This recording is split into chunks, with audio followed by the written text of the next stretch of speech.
جی بسم اللہ الرحمن الرحیم. پاکستان کی ایکٹیو جو لائر ہیں، سوشل ایکٹیوسٹ بھی ہیں اور ہیومن رائٹس کے حوالے سے بڑا نام ہے ایمان مزاری، وہ ہمارے ساتھ موجود ہیں.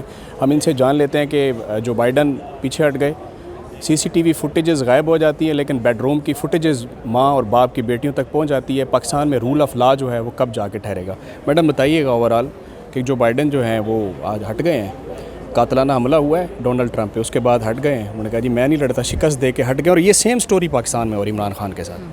دیکھیں، افسوس کی بات ہے کہ ابھی بھی یہ باتیں چل رہی ہیں پریس کانفرنسز میں کہ جی ہم پی ٹی آئی کو بین کرنا چاہتے ہیں. میں خود پی ٹی آئی سے بہت اختلاف کرتی ہوں، لیکن ہر سیاسی جماعت کا رائٹ ٹو ایگزسٹنس ہے. اور آپ جو اصل دہشت گرد ادھر پھر رہے ہیں، ابھی خیبر پختونخوا میں واپس آ چکے ہیں اور ادھر امن مارچز ہو رہے ہیں، آپ ان دہشت گردوں کو نہیں پکڑ سکتے. اور پرامن شہریوں کو آپ دہشت گرد بنانا چاہتے ہیں، سیاسی ورکرز کو آپ دہشت گرد بنانا چاہتے ہیں. تو مجھے آپ خود بتائیں کہ ملک یہ کس سمت میں جائے گا؟ اس ملک کے کیا مستقبل ہو سکتا ہے جب اس طرح کے حکمران اور جو پیچھے سے حکومت چلا رہے ہیں ان کی ذہنیت یہ ہے؟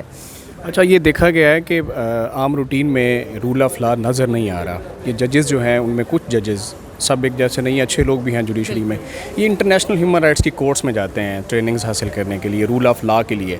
وہاں سے یہ اسٹیٹ کے پیسوں پہ خرچہ کر کے ان کی ٹریننگ لے کر جب واپس آتے ہیں، ان کی باڈی لینگویج آپ نے دیکھی ہے کہ کس طریقے سے یہ بیہیو کر رہے ہوتے ہیں. ان کو ایسا کرنا چاہیے. دیکھیں، میری نظر میں جیسے آپ نے خود کہا کہ کوئی کورٹ سے آپ کو ریلیف ملتی ہے، اور صرف ریلیف کی بات نہیں ہے، سمپتھی اور ایمپتھی کی بات ہے کہ آپ as a constitutional court emphasise کر سکیں ان فیملی ممبرس کے ساتھ جن کی انسانی حقوق کی خلاف ورزیاں ہو رہی ہیں. تو بہت سی عدالتیں یہ کر سکتی ہیں، ہم وہ دیکھتے ہیں، ہم وہ اپریشیٹ کرتے ہیں بہت زیادہ، اور اس سے بہت لوگوں کی ریکوریاں ممکن ہوتی ہے. آج بھی ریکوری اس لیے ممکن ہوئی تھی کیونکہ کورٹ نے کہا تھا 12 بجے تک آپ پیش کریں، نہیں تو پھر ہم کسی اور ڈائریکشن میں چلیں گے. تو ایز لانگ ایز کورٹ یہ ایٹ لیسٹ سیریسلی ایشو کو لیتی ہے، وہ ایک فرسٹ اسٹیپ ہے. بٹ دوسرا اسٹیپ یہ ہے کہ اب جس طرح آج کے کیس میں ہوا، اس طرح ایک دفعہ جب ایک ایف آئی آر آ جاتی ہے، آپ اس طرح ایک درخواست کو، میری رائے یہ ہے کہ نمٹا نہیں سکتے. آپ کو ذمہ داری کا تعین کرنا ہوگا، آپ کو ڈیٹینیو کو اپنے سامنے بلوا کے پوچھنا ہوگا کہ آپ کہاں تھے، کس نے آپ کو لے کر اٹھایا. ابھی وہ کہہ رہے ہیں کہ وہ بیرسٹر گوہر رؤوف حسن صاحب کو گرفتار کیا گیا تو ان کے پاس وہ ریکارڈ تھا جو مخصوص نشستوں کے حوالے سے جمع کروانا تھا. یہ ہو کیا رہا ہے؟ دیکھیں، یہ جس طرف ہمارا ملک جا رہا ہے، مجھے بہت افسوس ہے اور تکلیف ہوتی ہے، کیونکہ اس ملک کا اس طرح کوئی مستقبل نہیں ہو سکتا. اور دیکھیں، اب آپ سیاسی ورکرز کو، سیاسی لیڈرز کو اٹھا رہے ہیں. یہی چیز نون کے ساتھ ہوئی، یہی چیز پی پی پی کے ساتھ ہوئی، اور آج وہی لوگ اس چیز میں کمپلسٹ ہیں. اور خدشہ یہ ہے کہ کل پی ٹی آئی آئے گی واپس تو وہ بھی یہ پھر سے کریں گے. تو سیاست دانوں کو اس ٹائم پر اکٹھے بیٹھ کر ایک نیا مساق جمہوریت بنانا بہت ضروری ہے. کچھ ریڈ لائنز ڈرا کرنا بہت ضروری ہے کہ اس طرح کا سیاسی انتقام ان ایکسیپٹیبل ہے. اور اس طرح جو بیسک انسانی حقوق کے ایشو ہیں ان پہ تو آپ ایٹ لیسٹ کنسنسس ڈیولپ کریں کہ کسی کو ماورائے عدالت، ماورائے قانون قتل نہیں کیا جائے گا، جبراً لاپتہ نہیں کیا جائے گا.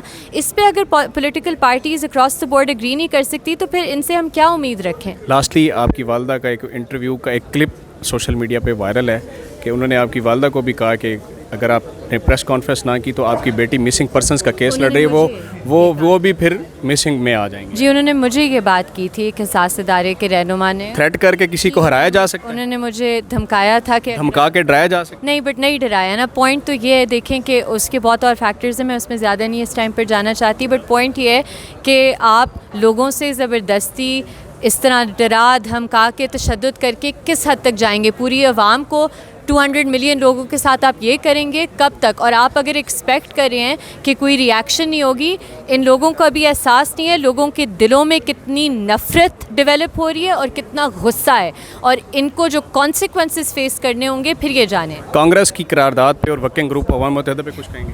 جی دیکھیں، آئی ڈونٹ نو کس ایگزیکٹلی آپ کانگریس نے اس میں قرارداد آئی ہے کہ پاکستان میں جو انتخابات ہوئے، انسانی حقوق کی وائلیشن ہوئی، انٹرنیٹ بند تھا، انتخابات کی میں دھاندلی ہوئی، یہ ساری چیزیں. جی دیکھیں، یہ تو سب سچ ہے، ہمیں تو یہ پہلے سے اچھا، ان کی ابھی کانگریس کی ضرورت نہیں تھی ہمیں یہ بتائیں. ابھی قرارداد ان کا بھی تو چلا نہیں اور یہ پابندی لگانے جا رہے ہیں. جی دیکھیں، بہت افسوس کی بات ہے، اس پہ ہم کیا کہیں. اور ہم تو دیکھیں کیونکہ ہم ہر اس طرح کے انسانی حقوق کے ایشو پر بات کرتے ہیں تو اس چیز کو ہم اپوز کریں گے. بہت شکریہ ایمان مزاری، تھینک یو. اسلام آباد ہائی کورٹ سے اب تک کے لیے اتنا ہی. مزید آپ کو اپڈیٹس کرتے رہیں گے. اپنا خیال رکھیے گا. اللہ حافظ.